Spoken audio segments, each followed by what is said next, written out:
श्री सीताराम। आप सभी महानुभावों को कथा सुनने का स्वागत है। कृपया ध्यान दें। कथा है कि हम खरवास क्यों मनाते हैं, खरवास क्यों मनाते हैं, आखिर इसका क्या प्रयोजन है। सो इसका प्रमाण स्कंद पुराण में और हरिवंश पुराण में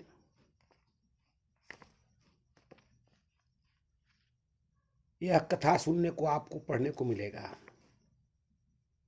एक समय की बात है जब सूर्य भगवान का अश्व जो है निरंतर चलता है।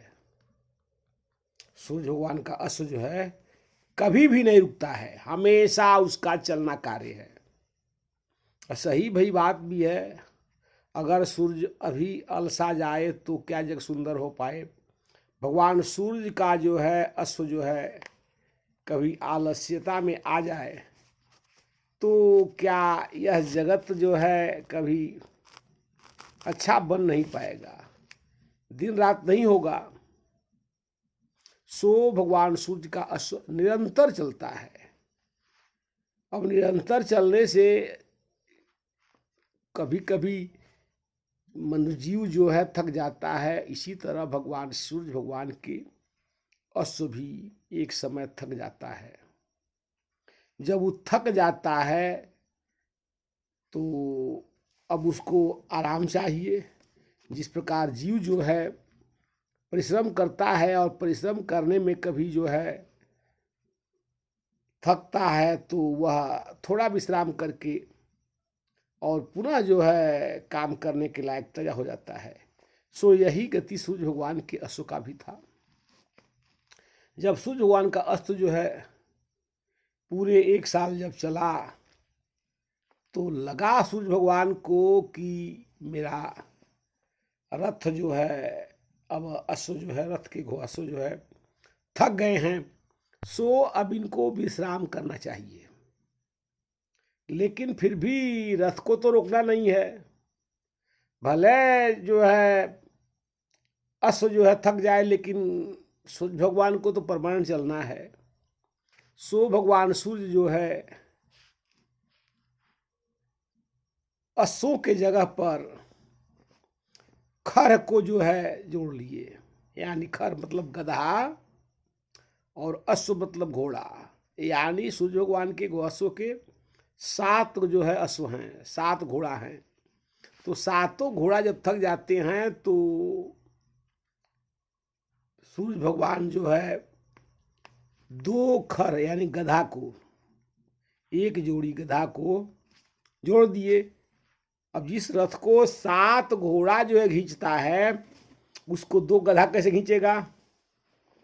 लेकिन मजबूरी है वहां, तो सूर्य भगवान जो है उस अश्व को जोड़ दिए और वह जो है अश्व जो है 1 माह तक वह अश्व जो है रथ को खींचता रहा। तो जब अश्व जो है रथ को खींचता रहा तो अश्व जो है अब के बराबर तो गधा चलेगा नहीं, खर जो है अश्व के बराबर तो चलेगा नहीं। सो अब जो है धीरे धीरे जो है रफ्तार घट गया।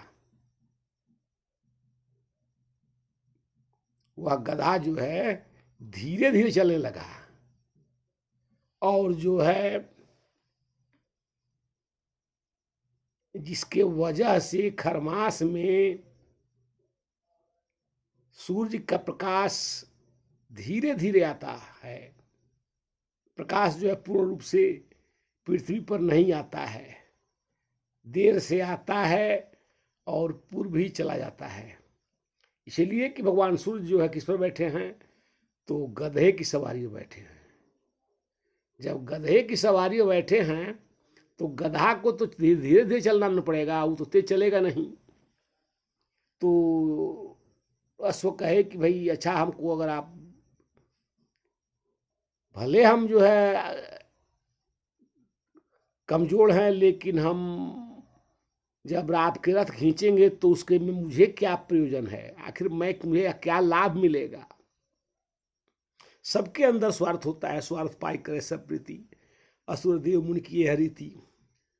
सो भगवान सूर्य के रथ में जब गधा जो है जोड़ करके और जाने लगे तो गधों ने कहा कि मुझे इसका लाभ क्या मिलेगा। सो सूर्य नारायण बोले कि ऐसा है, यह महीना जो है तुम्हारा रहेगा, यानी खर मास, खर मतलब होता है गधा, यानी गधों का महीना रहेगा और मैं इसी पर चलूँगा। तो इसीलिए खरमास जो है 1 महीना में ठंड बहुत पड़ती है और जो है सूर्य नारायण धीरे से दे लेट से आते हैं, कभी कभी सूर्य नहीं उगते हैं और कभी कभी प्रकाश आता भी है तो बहुत कम देर के लिए आता है, वो भी गर्मी नहीं रहती है। इसलिए कि सूर्य भगवान के रथ का चक्कर तो गधा कर देता है, लेकिन वह न तेज चलता भी नहीं है और वह जो है किसी तरह घींच करके और चक्कर लगाता है। सो इसीलिए खरवास हो गया। अब इसका जो है प्रयोजन का लाभ ये है कि खरवास में अगर आप एक बार राम का नाम जपते हैं, चाहे किसी भी देवता का, चाहे कोई भी पूजा पाठ, जब तप नेम व्रत या दान जो भी कुछ करते हैं, तो अब जो है आप लगा लीजिए कि 7 जो है इस अश्व को खींचते हैं और उसको 2 घोड़ा खींचता है, तो अब जो है 7 जो है यानी 3.5 जो है अश्व का पावर एक जो है गधा खींचता है, तो 3.5 गुना यानी 3 गुना इतना जो है उसका फल मिलता है। यानी अगर आप जो है अगर एक बार राम कहते हैं तो उसका 1000 गुना जो है 1000 गुना जो है फल आपको भजन का मिलता है, दान का मिलता है। वैसे 3 गुना की बात कही गई है, 3.5 गुना। तो अगर आप एक भजन करते, एक दिन स्नान करते हैं तो 3.5 गुना, 3.5 गुना।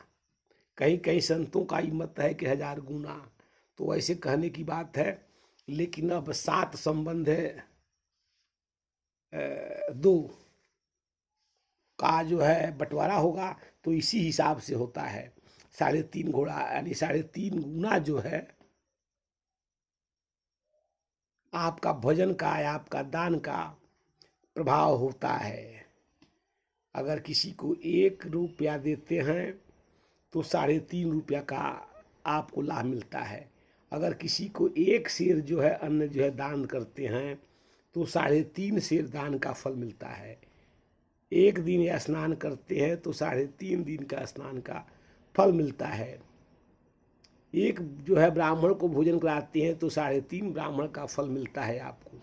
केवल खरवास की यह महत्ता है और इसीलिए जो है संत लोग जो है कल्पवास करते हैं, यानी 1 भी माह जो है खरवास में भगवान का भजन कर लेने से चतुर्मास हो जाता है, यानी 3.5 महीना। तो 1 महीना अगर कल्पवास जो है जो संत करता है, स्नान करता है, तो चतुर्मास उसका पूर्ण हो जाता है, यानी 3.5 महीना। 3.5 महीना को ही पूर्ण जो है 4 महीना माना जाता है। तो चतुर्मास कर देता है मात्र खरवास में स्नान करके, कल्पवास करके। सो यह प्रक्रिया है। तो सांसारिक जीव को भी खरवास का महत्व जो है इस कथा सुनने से आपको मिलेगा और इसको शेयर करें। और देखिए ये कथा जो है हर पुराणों में मिलेगा नहीं, यह जो है हरिवंश पुराण में इसका वर्णन मिलेगा, स्कंद में मिलेगा, पद्म में मिलेगा, बड़े पुराणों में मिलता है। सो इस पर जो है सबको अमल करना चाहिए और खरवास मास में दान वान जब तप नेम व्रत जितना हो सके वही किया जाए। कम समय खरमास में अगर आप कुछ समय के लिए ही अगर जो है भजन कर लें तो उसका फल जो है बढ़ जाता है, 3 गुना 3.5 गुना हो जाता है।